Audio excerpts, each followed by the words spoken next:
Alhamdulillah, alhamdulilladzi arsala rasulahu bil huda wa dinil haqq liyadhhirahu 'alad dini kullihi walau karihal kafirun. Asyhadu an la ilaha illallah wahdahu la syarikalah al-malikul haqqul mubin wa asyhadu anna Muhammadan abduhu wa rasuluh shadiqul wa'dil amin.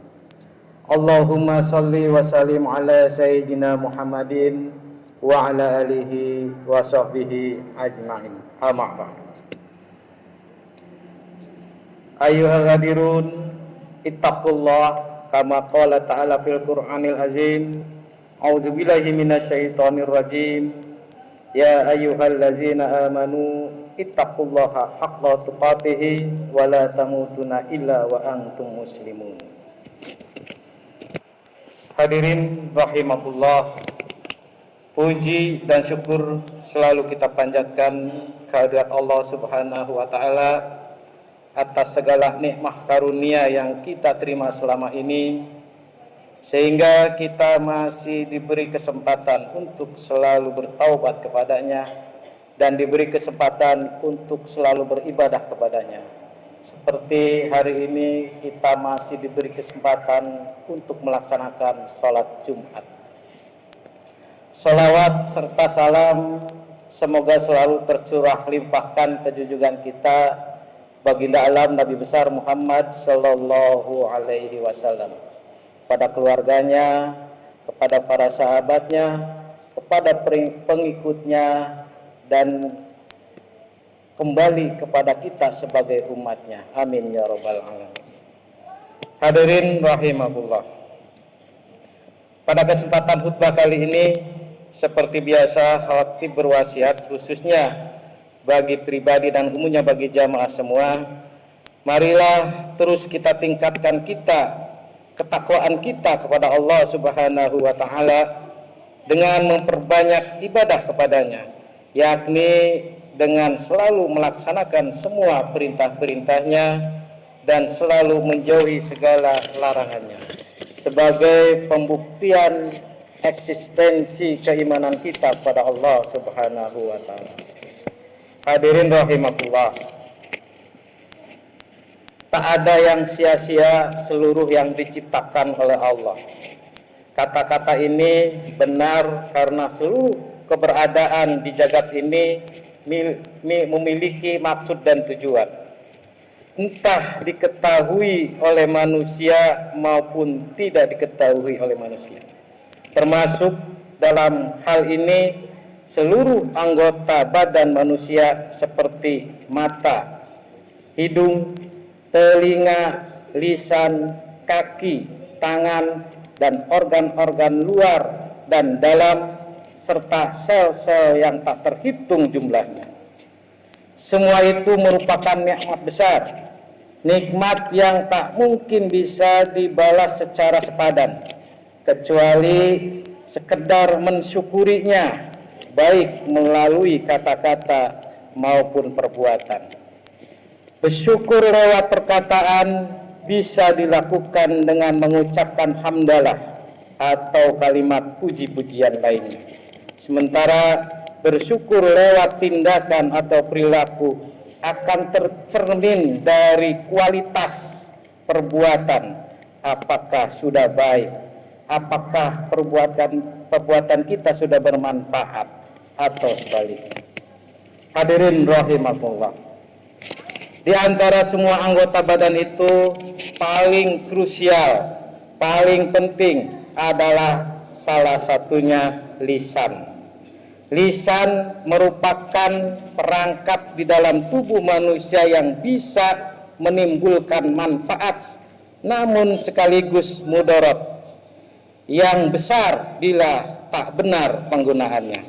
Karena itu ada pepatah Arab mengatakan salamatul insan fil hifdil lisan, keselamatan seseorang tergantung pada lisannya. Melalui kata-kata seseorang bisa menolong orang lain, dan lewat kata-kata pula seseorang bisa menimbulkan kerugian tak hanya bagi dirinya sendiri tapi juga bagi orang lain. Karena saking pentingnya Islam bahkan hanya memberi dua pilihan terkait fungsi lisan ini, untuk berkata yang baik atau diam saja. Seperti bunyi hadis Nabi Sallallahu Alaihi Wasallam yang diriwayati oleh Imam Al-Bukhari. Wa man kana yu'minu billahi wal yaumil akhir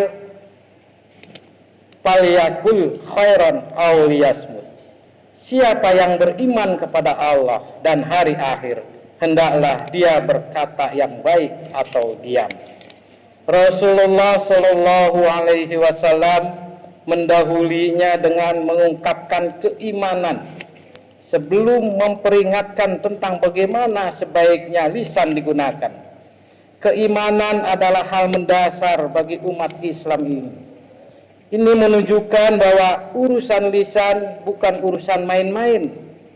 Hadis di atas bisa dipahami sebaliknya atau mafhum khilafah, bahwa orang-orang yang tak bisa berkata baik maka patut dipertanyakan kualitas keimanannya kepada Allah dan hari akhir.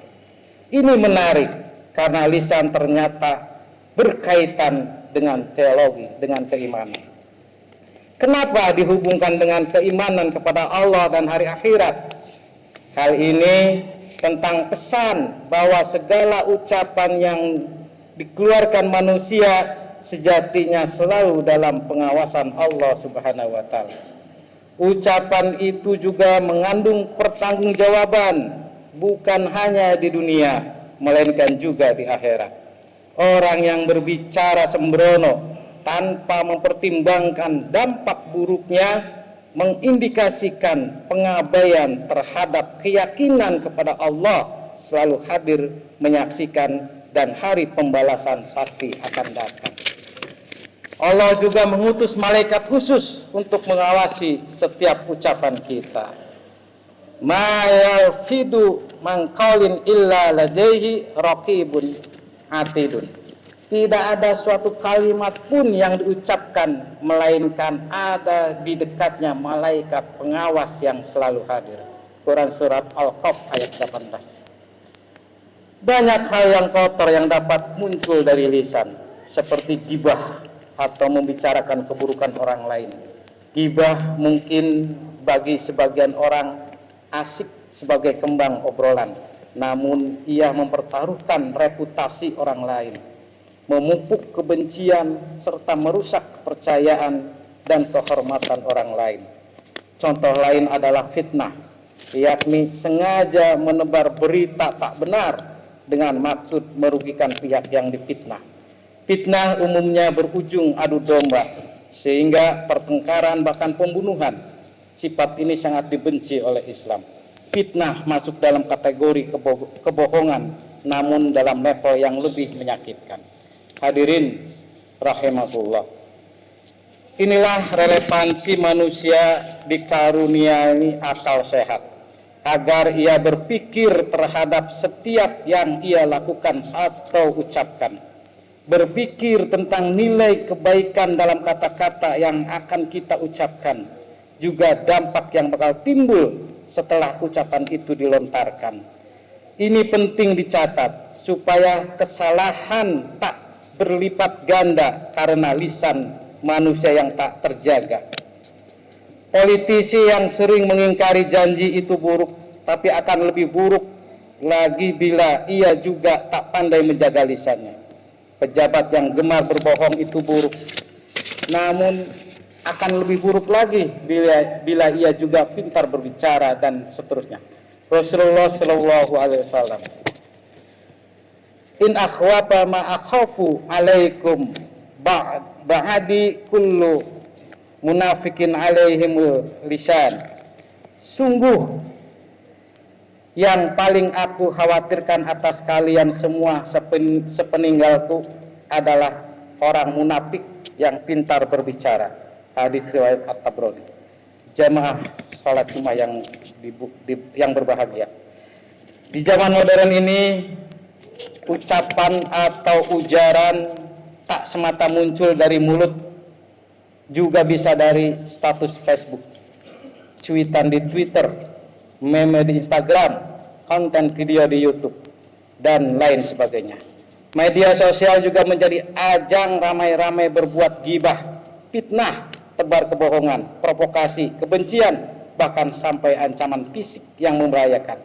Maka lisan pun meluas, mencakup pula perangkat-perangkat di dunia maya yang secara nyata juga mewakili lisan kita. Dampak yang ditimbulkannya pun sama, mulai dari adu domba, tercorengnya martabat orang lain, sampai bisa perang saudara.